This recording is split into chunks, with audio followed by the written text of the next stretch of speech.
Suara malam yang tenang memenuhi ruangan saat saya duduk di meja kerja, pura-pura fokus pada pekerjaan saya.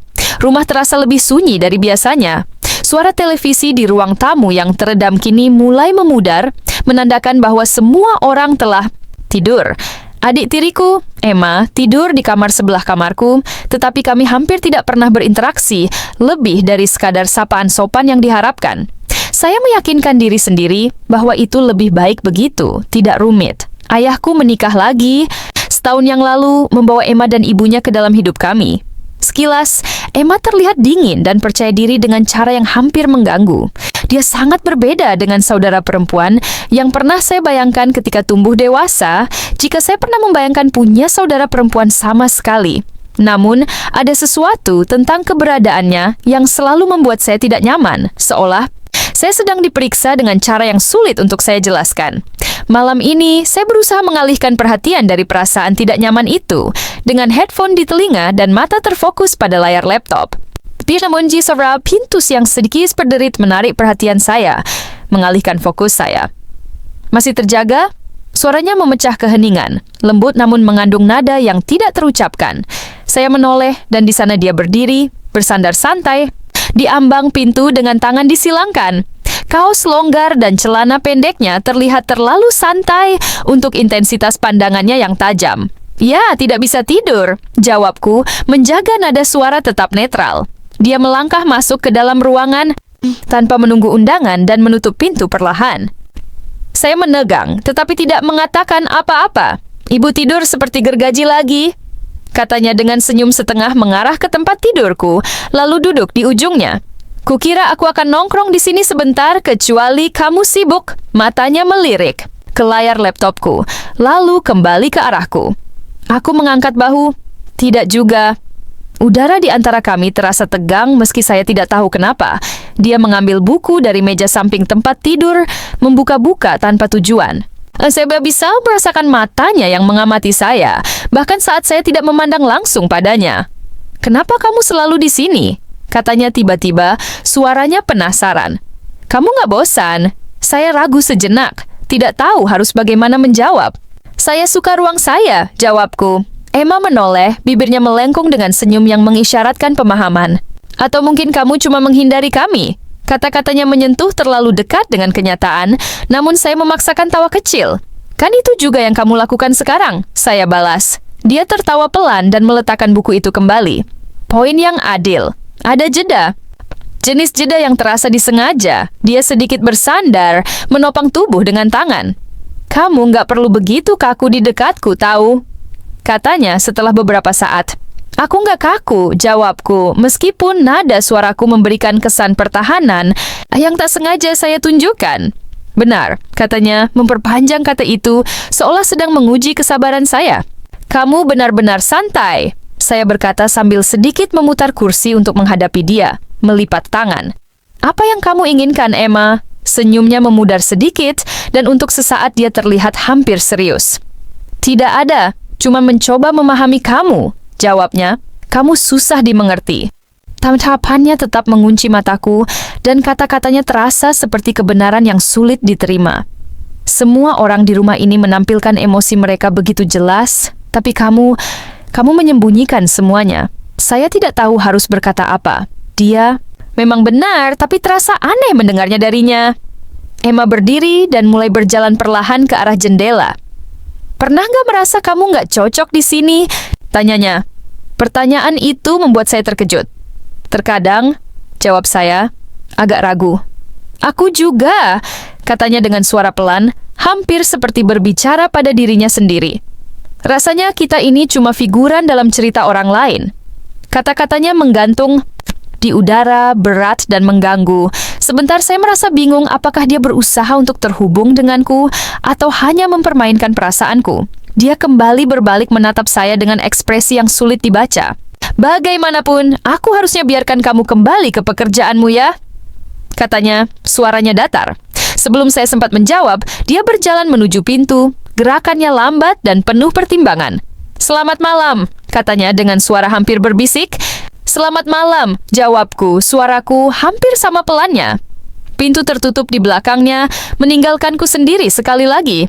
Namun, keheningan yang dia tinggalkan terasa lebih keras dari sebelumnya. Saya tidak bisa menghilangkan interaksi tadi dari pikiran saya. Emma sudah meninggalkan ruangan, tetapi kehadirannya tetap ada, seperti dia belum sepenuhnya pergi. Seolah kata-katanya telah menggali sesuatu yang terkubur di dalam diriku, sesuatu yang belum siap untuk saya hadapi. Saya mencoba kembali bekerja, tetapi konsentrasi kepalaku. Kamu tidak mengerti, Emma. Ini bukan tentang siapa yang bisa membantu dan siapa yang tidak. Ini lebih tentang aku yang mencoba bertahan sendiri. Emma diam sejenak, tampaknya merenungkan kata-kataku. Lalu dia kembali duduk di pinggir tempat tidur, lebih tenang daripada sebelumnya. Kadang-kadang, kita merasa lebih kuat saat kita berjuang sendirian. Kan?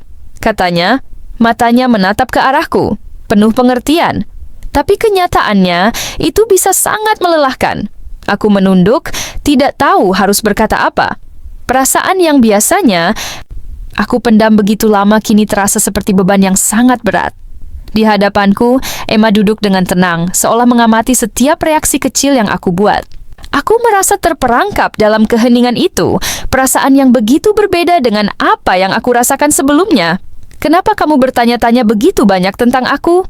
Akhirnya aku bertanya, mencoba memecahkan ketegangan yang terasa semakin dalam. Kenapa kamu begitu peduli? Emma menatapku dengan tatapan yang tidak bisa aku pahami sepenuhnya. Karena aku merasa seperti kamu menyembunyikan sesuatu. Jawabnya perlahan, tanpa ragu. Seperti ada bagian dari dirimu yang kamu simpan rapat-rapat. Dan itu bukan hal yang bisa aku biarkan begitu saja. Aku terdiam. Rasanya sulit untuk menerima bahwa dia bisa melihat sesuatu yang begitu dalam diriku. Aku mencoba untuk menghindari berbicara tentang perasaan ini, mencoba untuk mengabaikan ketegangan yang semakin besar di antara kami, tetapi kini Emma sepertinya telah mengungkapkan kebenaran yang tak ingin aku akui. Aku nggak ingin membebani siapapun, kataku akhirnya, suara hampir berbisik. Aku takut kalau aku terlalu banyak bicara, orang akan semakin jauh. Emma menggelengkan kepala, perlahan tapi pasti.